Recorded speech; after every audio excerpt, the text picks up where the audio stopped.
After 23 years with the Regina Immigrant Women's Centre, Executive Director Nilu Savjdev is retiring at the end of this month. She'll be my guest today on Blue Sky to reflect on how immigration in Saskatchewan has changed over the past 20 years.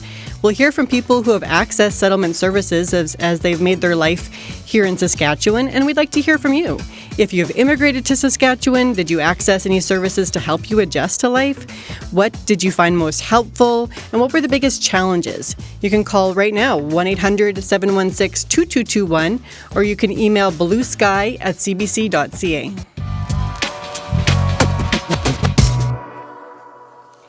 Now, I first met Nilu Savjdev nearly 20 years ago, and she was the director of the Regina Immigrant Women's Centre.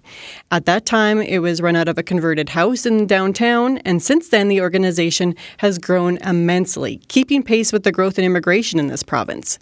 Now, after 23 years, Nilu is retiring, so we thought this would be a good opportunity to look back at how this organization has supported newcomers for the last 2 decades and how things have changed. So Nilu is in our Saskatoon studio today. Nilu, congratulations on retirement and welcome to Blue Sky. Hi. Thank you, Nicole. It's good to be here. It's good to have you. So take us back 23 years ago. What was the Regina Immigrant Women's Centre like at that time? Well, you said it yourself. It was in a little house on Lorne Street, and it wasn't called the Regina Immigrant Women's Centre, or RIWC as we call it now. It was called Immigrant Women of Saskatchewan Regina Chapter. There were a few chapters around Saskatchewan, and so later on, after I was there, the chapters dissolved and became independent operating agencies. And there's one in Regina, and we're in Regina, and then there's one in Saskatoon.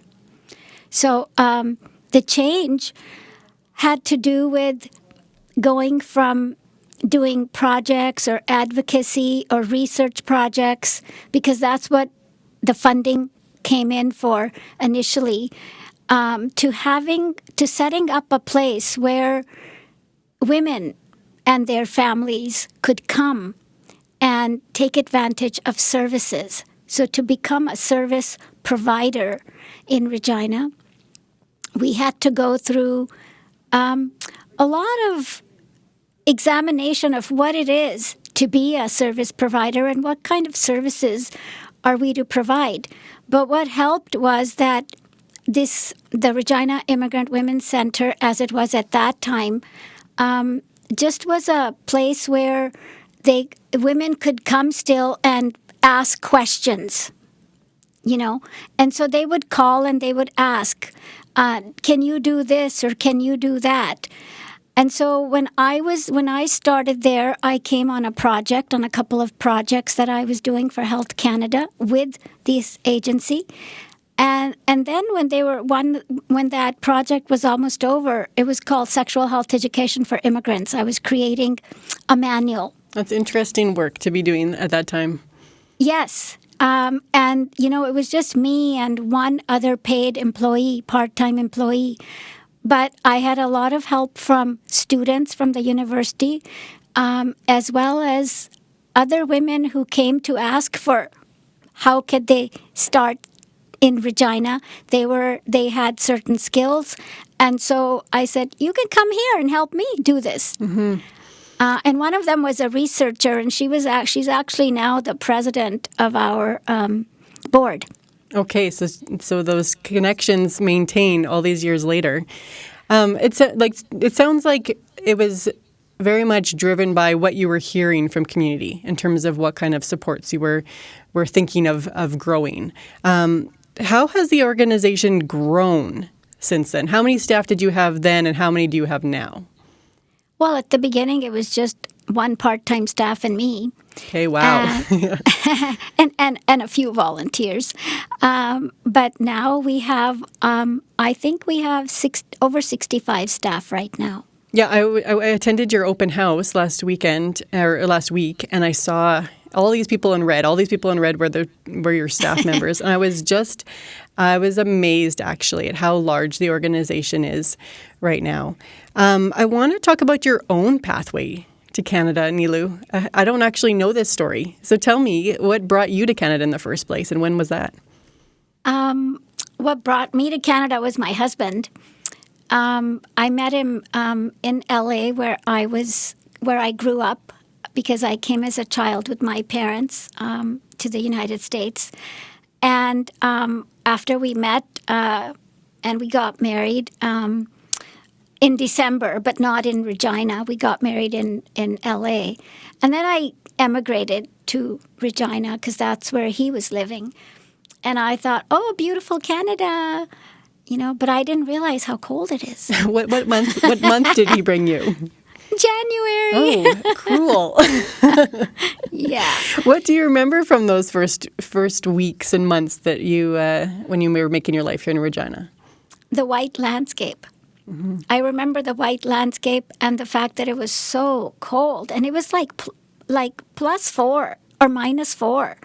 And people told me the first few, that was what it was like the first week that I was here. And now you're like, that's balmy. It is, yeah. But at that time, when you come from warmer weather, it's really hard to adjust to the cold and to know how you need to cover up, what you need to wear, how you need to walk, and all of that stuff. So I would say that was a huge barrier for me. And I saw that it's a huge barrier for anybody who comes new to Canada, especially from a warm country. And so immigrants, newcomers, women and their families, a lot of them, when they would come to our old house there, some of the women would barely have an adequate coat on, and adequate coats on their clothes on for their children, And so that's a barrier that we needed to work on and still do. It's the same thing for every year, for everyone. And so that's what stopped me from going outside I came. And I think it's people also trying to figure out how do they balance that. There was this woman I was meeting kind of every day when I would walk home for lunch, and she would walk down to the lake because she would come and sit there and she would meditate every day. And it was working for her. She'd only been in Canada for a month previous to that.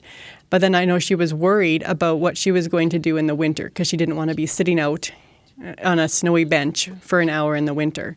And we talked a little bit about, the Regina Floral Conservatory, and we talked about the importance of still getting out, even if it's for shorter periods.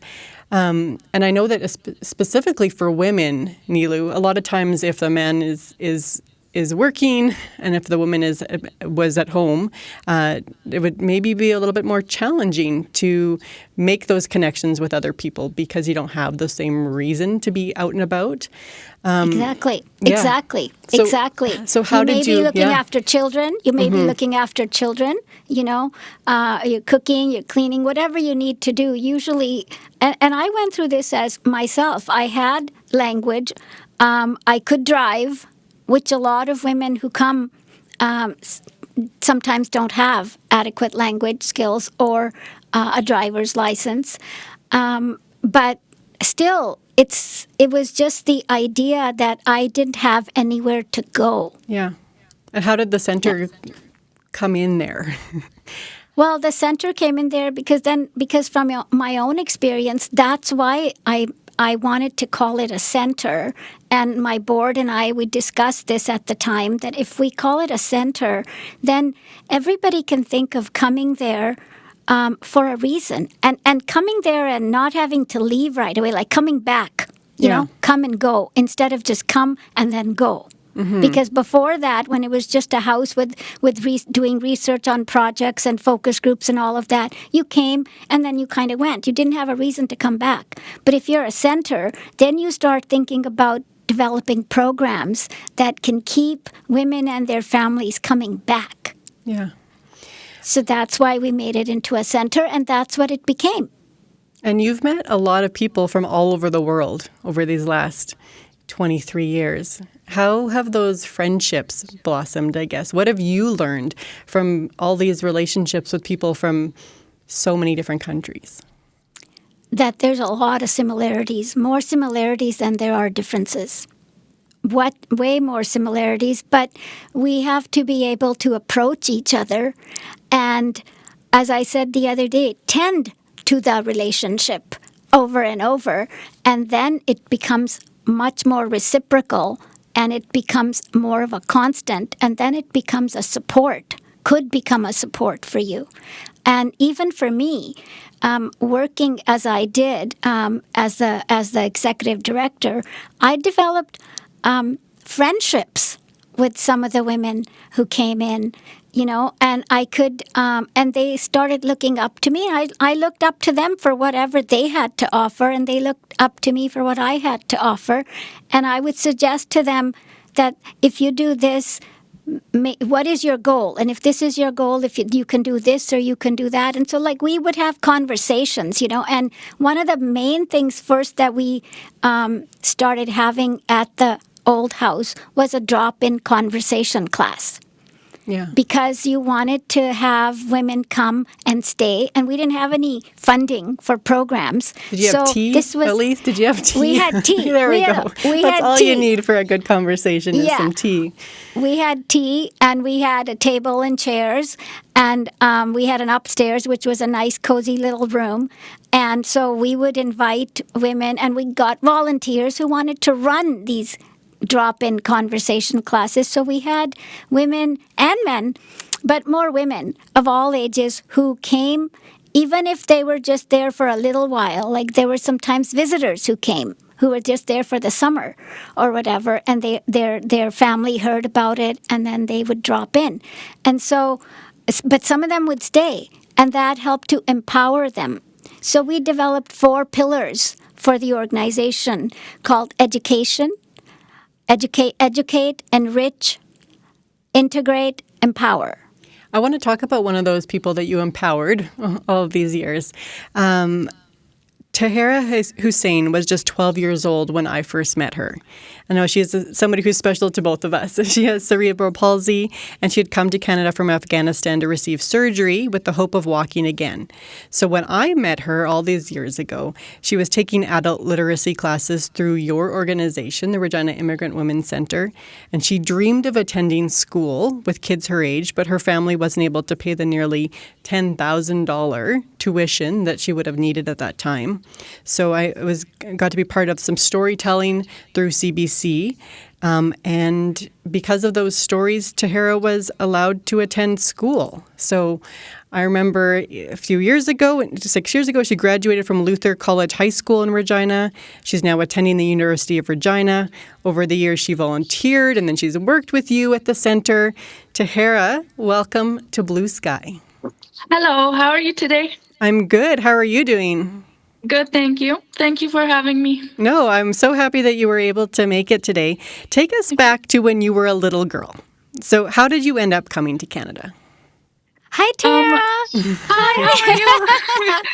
I'm good. Good. I attended the open house the other day, but I wasn't able to come and talk to you directly. So maybe this is my chance to tell you how I feel about everything. You bet it is. Yeah. So Tahira, we'll start with your story, and then we can get into a little bit how you feel about Nilu in the center.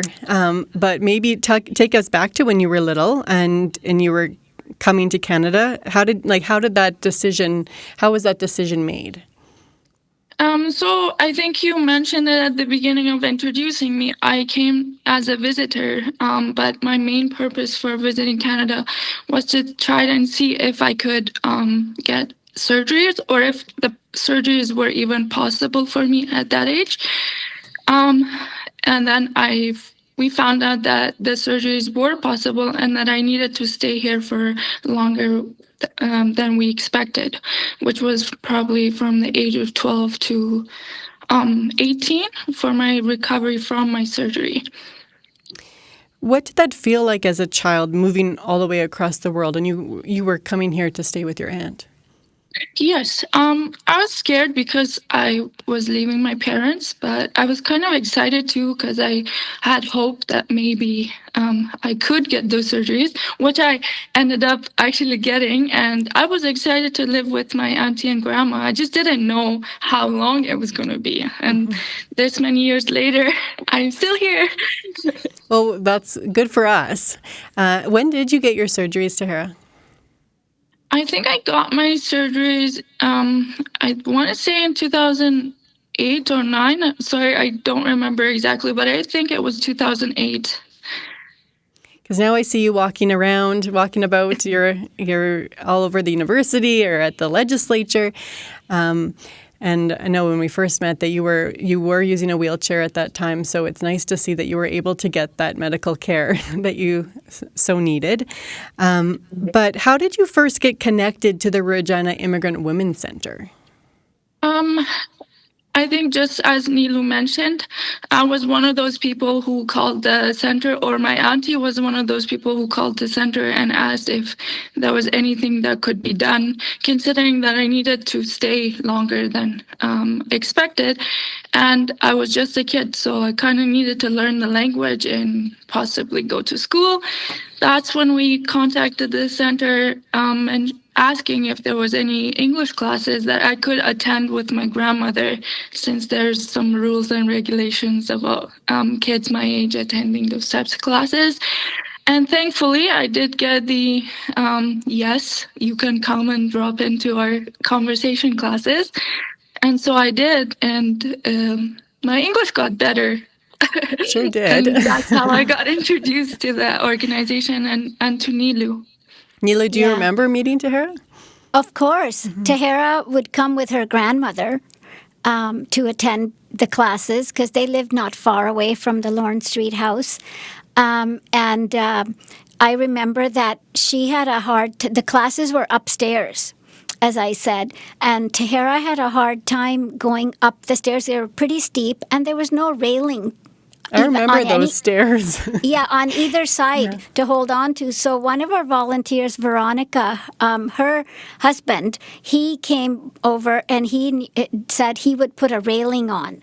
So he brought the railing and he put the railing on so that Tahara could climb a little bit easier. Because, we weren't an accessible place at all. And so that really helped with Tahara being able to come up and down the stairs, and even other women who were like elderly, like her grandmother.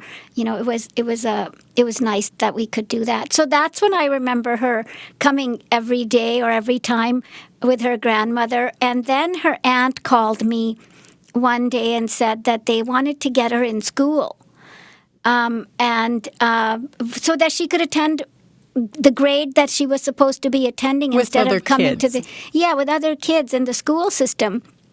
And I said, well, why can't you? And she says, because we'd have to pay, I don't know the amount of money each month, for her to go to school, because she's not I guess, a permanent resident or something like that. And so there was some immigration issues there. And I think that's when you came into the picture, Nicole, because her aunt had already spoken. Her aunt had spoken to other agencies in the city, and lastly had come to me. And then I think that they contacted you as well, and we did a show. You did a show and came and spoke to me, and that made a lot of difference. It was one of the happiest moments of my professional career, was getting to call Tahara after we got the news that she was going to be allowed to go to school and tell her the good news. That was a good day, Tahara. And I've watched you over the years, and you went on to get a scholarship to attend Luther High School. You graduated in 2015. What have you been doing since then? I have been doing a lot, or trying to do as much as I can to try to not only improve my own life, but to try to give back if possible. One of those things were that I started to volunteer with RAWC when I was in high school, and when I graduated from there, guess who I went to? Went back to Nilu and said, "Hey, I'm looking for a job. Is there any possibility of me working here?" And I remember she told me, like, if you're going to post-secondary, then I could try to get you to um, work as a summer student at our agency, and that's what I did. I started to work as a summer student for 2 years in a row. I think it was 2019, I want to say, and then I had also met some friends, colleagues, ex-colleagues, who helped me find a job at the legislature, which I'm still working there as the legislative page. Very Lucky cool. me. Very cool. Yes. Yes. And I'm also attending university, or I've been attending university for all these years. I'm trying to get my undergraduate in political science and philosophy, and hopefully a certificate in international studies, and all of these aspirations and wanting to become something bigger so that I can help people started from RIWC. Yeah. Tahara, what are you hoping to do once you graduate from the U of R? Do you see politics in your future? Um, Considering that I'm working with people who actually made the decision to allow me to go to school and stay here, I think there's some potential in there to try to help people when it comes to politics. I know with politics, it's like you either love it or you don't, but there is, I see an opportunity for myself to get involved and try to help people who are either like me or similar to me, because I know what it's like to receive the help. I've always kind of been on the receiving end of the help, but it's time for me to give back, so that if people do remember me, and they'll be like, "Oh, that's the same girl." We kept her here, and there was something there, which I always appreciate that, and that's always at the back of my mind. With how much people here helped me, I just want to give back. Is there anything, Nilo, anything, we're going to say goodbye to Tahara and let her go back to studying, but is there anything else that you wanted to say to Tahara before we go? I'm really proud of Tahara, how far she's come. We all need encouragement and we need assistance and support, but a lot of it depends on us, how we use that. And so Tahara has really worked hard, dedicated herself, and now she's dedicating herself to finishing her degree. And so I encouraged her to go do it full time if she could, so that she could get to her ultimate goal. And I'm so proud of you, Tahara. You've done really well. All the best to you. Thank you so much. I really do appreciate your help. And I congratulate you on this new chapter of your life. And thank you so much for giving me the opportunity to work at the organization as well, because it allowed me to build lifelong friendships, and gave me a glimpse of what it's like to be helping people, because I had the opportunity to do that when I was working with newcomers as one of the intake officers at the office. So thank you so much. We're so proud of you, everybody there. Thank you. Thank you. Thank you. Okay, well, Tara, thanks so much again for joining the program today. I'm Nicole Huck, and this is Blue Sky, and today we're talking about how immigration has changed in this province over the last 20 years. We've been talking with Nilo Savjdev, who is retiring from the Regina Immigrant Women's Centre as the executive director after working for more than 20 years, and we're hearing about the services that are offered to help people as they adjust to life in Canada. So, if you've immigrated to Canada in recent years, what supports did you find most helpful? Where do you see the biggest need there? You can call 1-800-716-2221, or you can email bluesky@cbc.ca. And right now I want to go to the phone lines. We have Viba is on the line now in Regina. Hi, Viba. Welcome to Blue Sky. Hi, Nicole. How are you? Thank you for connecting me here. Yes, I understand you're connected with the Regina Immigrant Women's Centre. How did they get on your radar in the first place? So, first of all, thank you for giving me this opportunity. So I came in Canada in December 2022 as a permanent resident through a spousal visa. So Regina Women Immigrant Center helped me a lot during like when I came here newly. Like many newcomers, I was searching for directions, opportunities to build my career here. During that time, one of my friends introduced me RIWC. So I visited the registration office. The staff guided me towards several programs like ACIT, WISHES, and ESD program as well. What are those programs? So ACIT program is related to some building, like if you have a accounting or IT background. So they are giving you opportunity to certification in that courses, and then after you can get a job related to that area. Okay. And the Wishes program is like kind of entertainment and yoga or gym or any activities. They are encouraging people for their mental growth and the emotional balancing. And the ESD program is the employment program.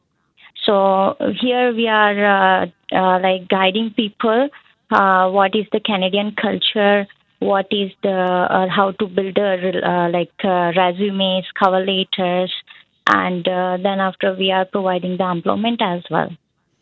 Viva, what did you find the most challenging when you were kind of fresh here?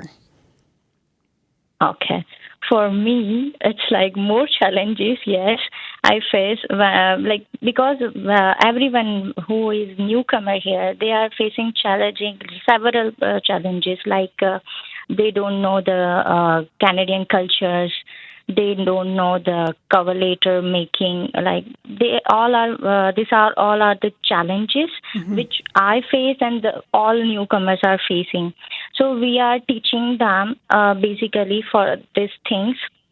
And for me, like I have many experience in my back home country in banking, and here there is less opportunity for job, for not knowing anything about the Canadian culture. So yeah, these all are challenges. Nilu, how often do you meet women like Viva? All the time. It's every single day, every year, for the last over 20 years. I always say that, and Viva, I'm really glad to hear from you. I'm so happy that you are have been successful in pursuing your goals through RIWC. And getting comfortable in Canada and the Canadian workplace. But what I found is that, women change, people's faces change. They're different people, but the stories are the same. Mm-hmm. Even now, with so much global information and knowledge available, and but especially women, they are much more in tune with the world.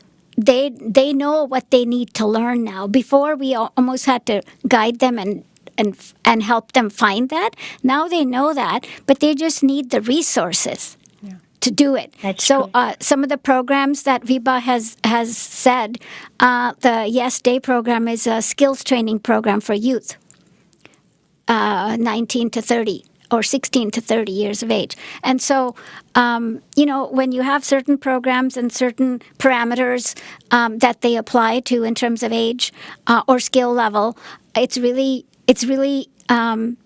well, it's not easy, but at least that's a real good guideline for women especially to figure out where they can go to get the service that they need.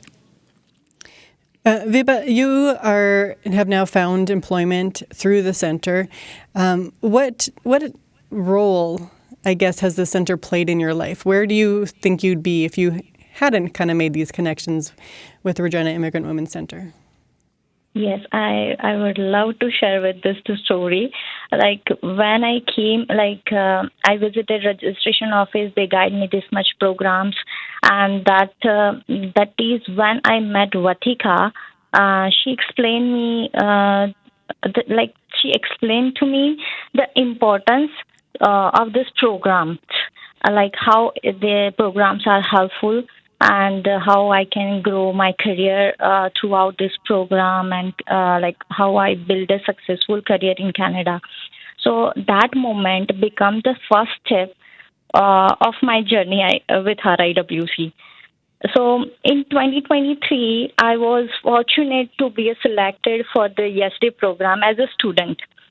So this program helped me to boost my confidence and introduce me to many things, like too many things I can say. I was Confident enough to unfamiliar. talk on provincial radio. So there you go. Yeah, so that's why today I heard like I'm pretty much nervous as well. So I am still not believing that I'm on radio right now. So yeah, still I'm shivering myself, but still I'm speaking. Yeah, it's like big opportunity for me. You guys gave me for thankful to Nilu really, and I am like through this program, I gained employment, and even after my RIWC contract ended, my employer hired me as a permanent employee. It was my first succeed here in like through the RIWC, and unfortunately, due to some family circumstances, I have to return to my home country. At that time, I never imagined that I would come back to Canada again, but however, destiny had other plans. So I returned to Canada in 2024 with renewed like determinations. This time, I decided to continue my studies to secure better career opportunities, and I completed taxation course through like through H&R Block, and I was like hired at that time as a tax professional. Still, I am continue like I'm doing H&R Block work as well. And after some Good for time, I you. took yeah. So after some time, I took a 3 month break due to my pregnancy, and then again I saw that there is one opportunity is coming through the RIWC, and RIWC always felt like me. Like for me, it's second home. I can say, The- like I And I do you have got a lot of all knowledge aunties? Do you have a lot Canadian. of aunties there for your baby? Yes. Yeah. Well, Viba, I appreciate you calling in today, and I appreciate you sharing what the center and Nilu at the center have meant to your life in Canada. And you can tell that you're passionate and you're a hustler. So I expect to probably be talking to you again on the show, I'm sure. For sure. Thank you so much. I would like to sincerely thank you to RIWC, Nilu, CBC first, and Vatika as well, because she is now my manager. So world is very small. Yeah. Well, it's nice if you like your boss. So there you go. Awesome. Yeah. Thank you so much, Viba. I appreciate you joining the conversation today.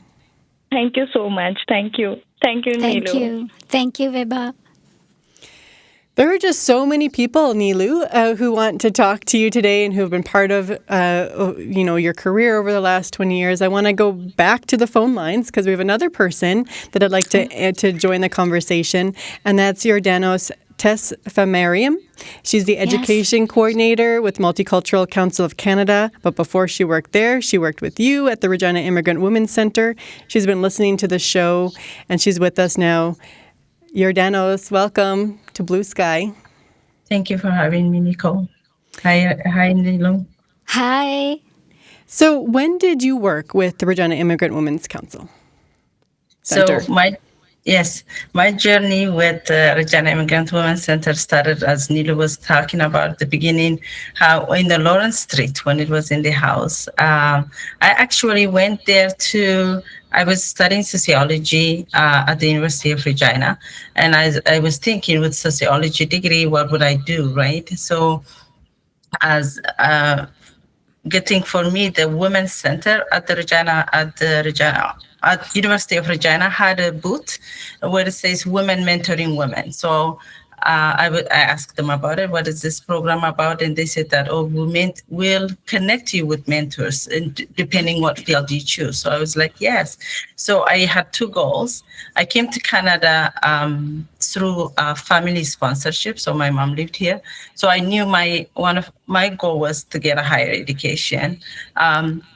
And so then also in terms of what would I do with sociology degree, so then I said to them that in terms of, I would like to work with immigrants, would like to support, that's my goal. And then my ultimate goal is to work international. I'm originally from Eritrea, East Africa. So working overseas is one of my goals. So they connected me with two mentors, and the one mentor they connected me with told me about Regina Immigrant Women's Center. So I started volunteering there. So I think within less than a month of volunteering there, Nilo had an opportunity with Health Canada project that she was working on, asked me if I would like to work in project assistant. And that was an opportunity for me, that door that has been open. Okay, so you're part of that sexual education project as well. So the project for that was connected to substance. So that was the second one. Yeah, that was after the drug. That was a drug education one. Yes. Oh wow! So there's these are we could spend the whole hour just talking about the different research projects, but I'm curious because both of you have been working in this field for a while now, and we've had a lot of coverage lately on our national programs about how Canada's refugee system has changed. Even since 2015. In 2015, Canada did a lot to help resettle displaced Syrians, and now we're hearing from some people who are working more in those fields, more with refugees, that the refugee system right now is far slower and constrained, are some of the words that have been used. How have you seen things change over the last 10 years, maybe in terms of Canada's response to refugees and how we are at... there's lots of things. I'm just curious, from your perspective, what you're seeing when it comes to how Canada is helping refugees. Nilo, maybe I'll start with you. In the last 10 years, refugee numbers have been, other than the last couple of years, they've been pretty good. Not that we work with refugees when they first come. At RIWC, we work with them after they've been here 1 year, and then they seek us out, especially the women, for certain programming. But as far as working with other agencies within our industry, I know that refugee numbers have, in 10 years ago, were really high. Then changes have started happening, and now, of course, there are some constraints, as you said. Mm-hmm. Yordanos, what about you? Any notices? Anything you're noticing trends-wise? Yeah, I think in terms of refugee, I think it's just for the general public. For me personally, what I would like to stress and for them to know is that there is the category of refugee, and that is the government-sponsored refugees is a very small percentage of Canada's immigration. The other refugee category is more of through the sponsorship holder agreement. That is where the family of the refugees take responsibilities in settling them, as well as providing them with the needs to settle in Canada. So in terms of the general, just that awareness for the population to have is really good. But in terms of numbers, yes, those numbers are now, there is cutback in terms of those numbers. Yeah, and I want to talk about that. I mean, you said that the refugee numbers are a small fraction of immigration numbers in total, for sure. But we have seen a dialing back of those immigration targets from the Carney government just in recent, just over this last year. So I guess my question is, I mean, we've seen a shift in public opinion, and it seems to be not just in Canada. It seems to be, coming from a lot of countries. Do you think that this was needed to cut back the number of immigrants that Canada was letting in? I think. Well, we oh, sorry, go ahead, Jordanas. Go ahead. We weren't asked. Yeah. We aren't asked. We basically just apply for funding to assist everybody, anybody, all newcomers who are coming into, and as do all our the whole industry, the settlement agencies, but what we have noticed in the last year and a half is that our funding timelines have changed from the federal government.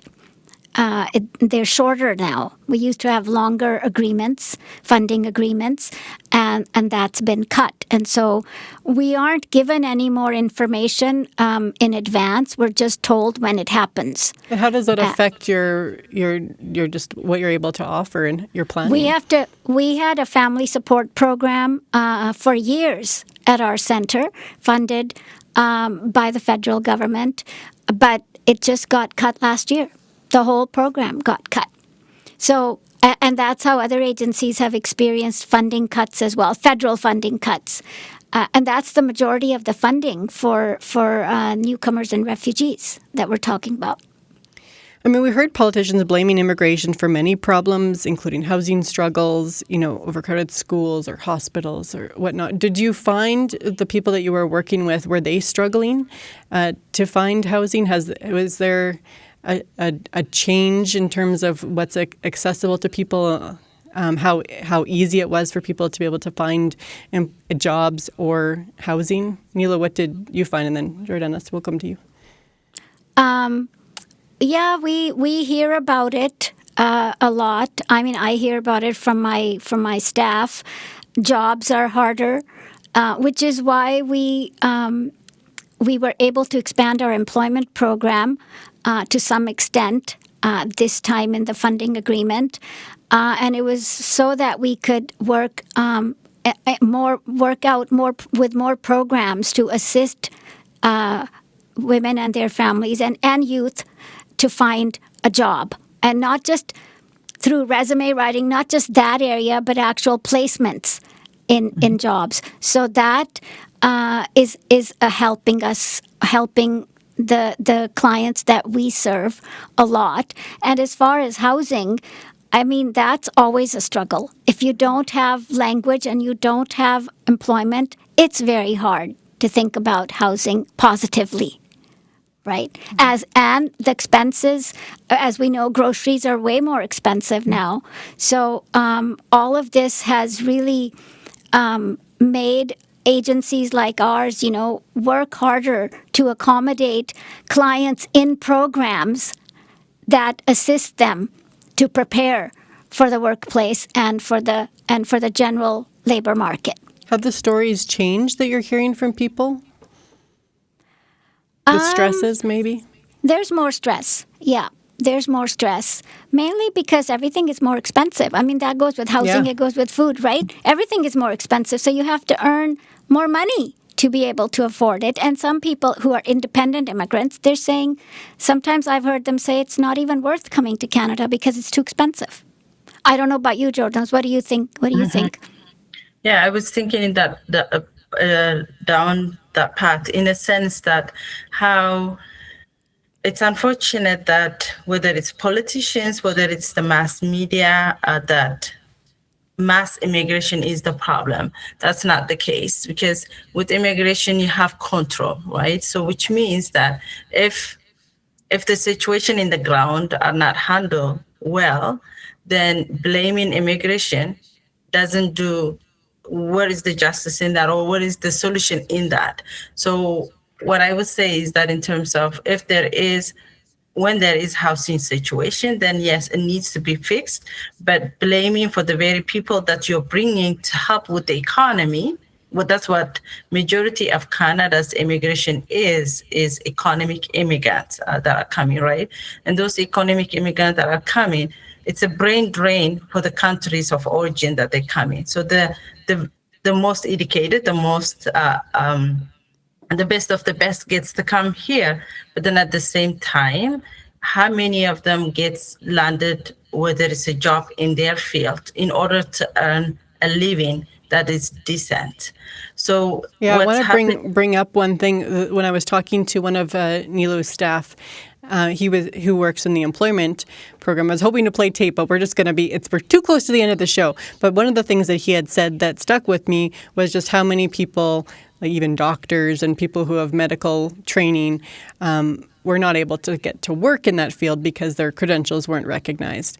That's right. How often are you seeing that, where we have people who have the skills for the jobs that we do need, but aren't able to get to work because all the paperwork part of it? Yeah, the paperwork part of it, and then there is unfortunately the pathway of getting. This is what you need to do A and B, C to get into the field, right? So that work is what needs to be done. And I've been in Canada over 27 years, and it has been, in my experience, it has been 20 years I've been hearing the same thing, right? So that means it's the root cause of you have the skills. People have the skills when they come, especially the economic immigrants. But if they can't work in that field and support the economy, then their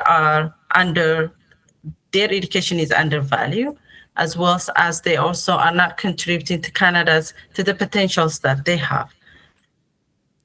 Yes. Go ahead. Yeah. So they're in survival jobs, That's right. And that's tough, and that's why then that contributes to what we see out there in terms of too many high expenses, right? Because then, and what are they going to do?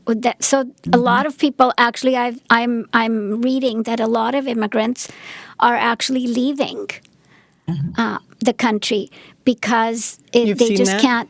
I've heard it from people. And this is unofficial, I mean, you talk to people, you meet so many people in a day, in a given week and everything, and then you hear on the news, and people hear on the news, and then they get discouraged. Like, how am I ever going to get anywhere? How am I ever going to buy a house? But you know what? I always try to look at the bright side. I always say Regina and Saskatchewan is the best place to be because houses are cheaper here than other places. There we go. At least we don't have Vancouver or Toronto housing prices, that's for sure. I always believe in looking at the bright side. We're coming up to the end of the show here. Yordanos, I don't know if you want to have the last thing to say to Nilu before we let you go, but I'll give you that opportunity. Yes.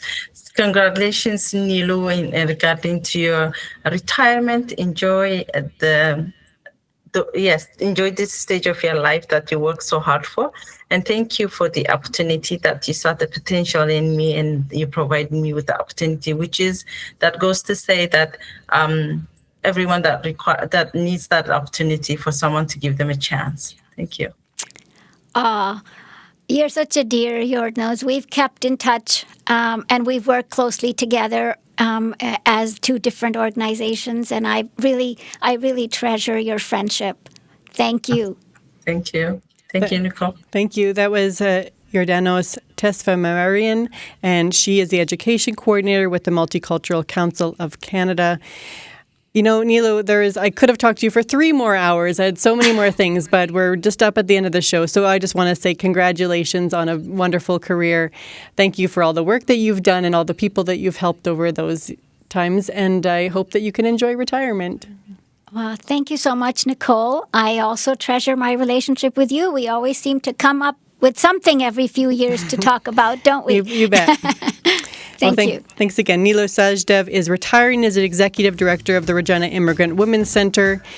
If you like today's show, you'll probably be interested in the upcoming episode of the This is Saskatchewan podcast. A number of Saskatchewan newcomers face deportation as the country tightens its immigration policies. So this week on the podcast, This is Saskatchewan host Leisha Grabinski takes you to Lloydminster, where one restaurant owner says her business will fold if 2 chefs are forced to leave the country. So that episode drops first thing Wednesday morning. Find it wherever you get your podcasts.